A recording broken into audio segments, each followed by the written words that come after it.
आज हम आपको इसके बारे में बताएंगे कि बुद्ध को भगवान क्यों कहा गया। जब ईश्वर है ही नहीं तो बुद्ध को भगवान क्यों कहा गया, इसके बारे में चर्चा करेंगे। और आप लोग हमारे वीडियो के अंत तक बने रहिए। हम ये वीडियो आपको आगे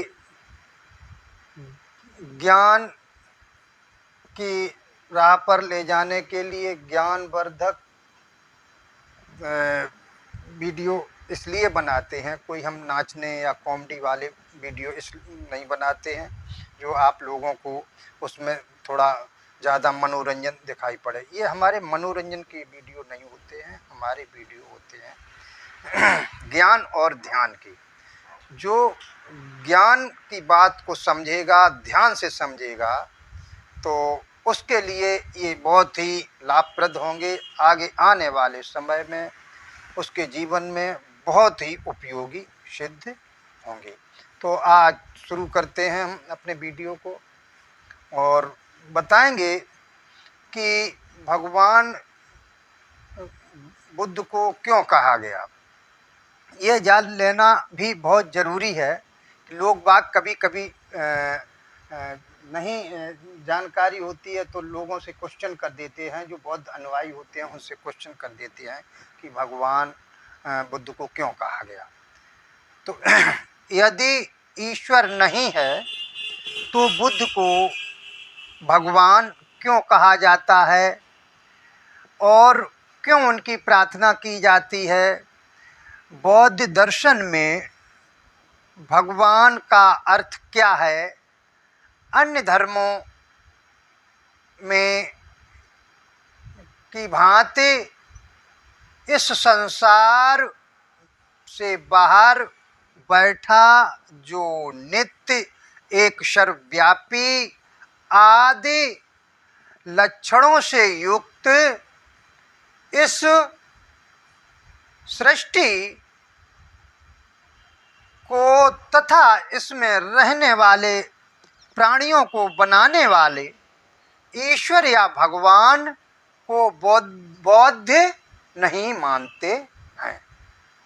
ये बात लोग अक्सर कह देते हैं। तो समझिए कि भगवान क्यों कहा गया बुद्ध को।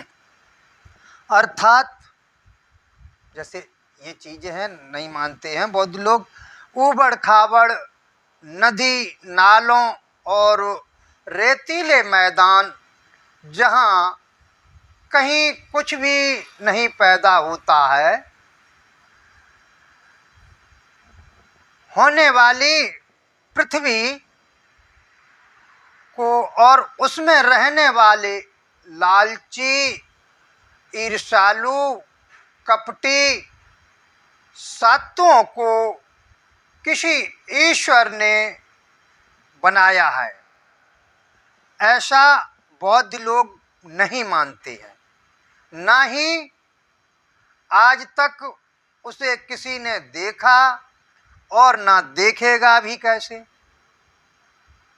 इस तरह की ईश्वर की सत्ता माने अर्थात ईश्वर का जैसा स्वरूप वह कहते हैं।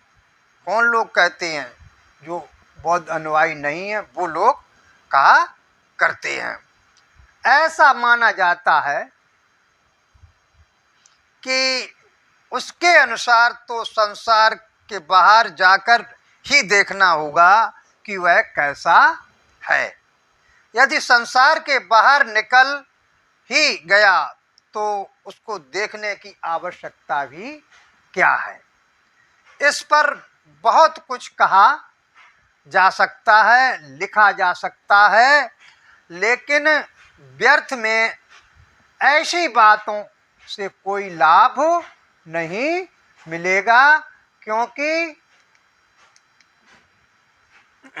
लाभ नहीं मिलेगा। जो हमारे राग द्वेष मोह को कम करने में कुछ सहायक सिद्ध नहीं होती हैं तो उनके लिए हम कुछ ज़्यादा ज़रूरत भी नहीं समझते हैं।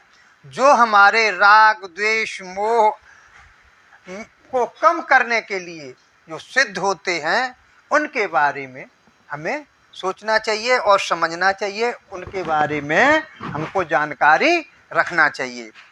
बौद्धों का भगवान सृष्टि से बाहर सृष्टि बनाने वाला जैसा नहीं है, अपितु सृष्टि में हमारी तरह रहता है, अर्थात सृष्टि को देखकर समझकर उसकी वास्तविकता क्या है, कैसे यह उत्पन्न होती है, कैसे और क्यों हम दुख भोग रहे हैं, इसकी गहराई से परीक्षा करता है। बौद्ध धर्म इसकी गहराई से परीक्षा करता है, इसकी वास्तविकता को समझकर एक एक कण को समझा है। यदि उसे हम भी समझें तो हम भी भगवान हो सकते हैं और हो जाएंगे। जिस तरीके से बुद्ध ने एक एक कण और उसकी वास्तविकता को समझा है, उसी तरीके से अगर हम भी समझें तो बुद्ध की तरह हम भी भगवान हो जाएंगे और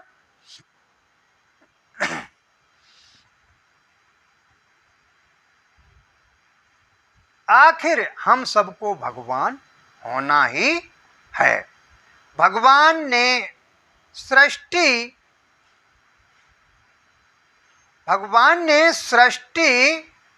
के बुद्धत्व किसी दूसरे का बुद्धत्व नहीं है।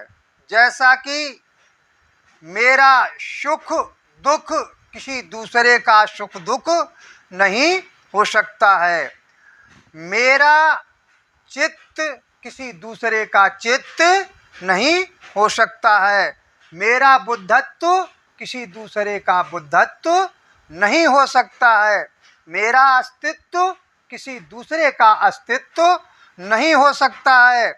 हमें अपने चित्त में उपस्थित राग आदि क्लेशों को जड़ से समाप्त कर उसे अवस्था विशेष को प्राप्त करना ही भगवान कहलाता है। यही बुद्ध ने खोजा, इसीलिए बुद्ध को भगवान कहा गया, जो कि यथार्थ हमारे लोगों के सामने दिखाई पड़ता है। जो ज्ञान और ध्यान की बात करता है और जो राग द्वेष क्लेश मोह से विरत हो जाता है, वो एक सिद्ध पुरुष हो जाता है और उसको भी भगवान की उपाधि मिल जाती है। यही भगवान बुद्ध ने हम लोगों के बीच बताया है।